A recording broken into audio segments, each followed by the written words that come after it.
Welcome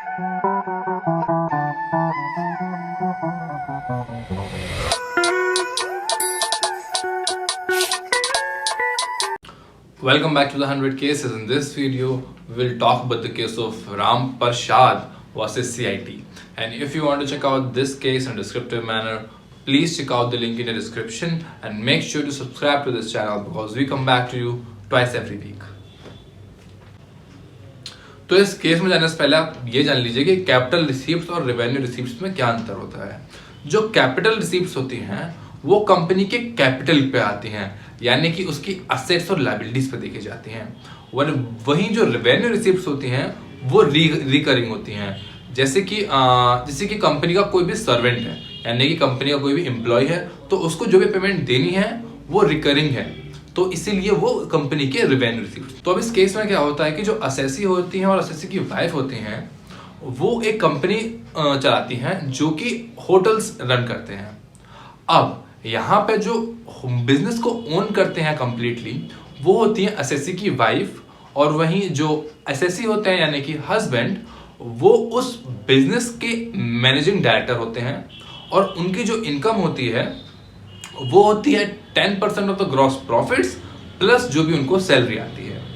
तो अब यहाँ पे मेन क्वेश्चन ये होता है कि जो असेसी को सैलरी आ रही है वो under the heads of salary जाएगी या फिर वो आएगा and profits and gains from business and professions में। अब यहाँ पे ये चीज देखना जरूरी क्यों है? यहाँ पे ये चीज देखना इसीलिए जरूरी है क्योंकि जो सैलरी होती है वो लेस डिडक्टेबल होती है, और जो अंडर पीजीबीपी होता है यानी कि profits and gains from business and profession, उसमें जो डिडक्शन होता है वो और भी कम होता है। तो इसीलिए under the heads of salary अगर कोई भी इंसान अपनी सैलरी दिखाएगा तो उसको ज्यादा फायदा होगा।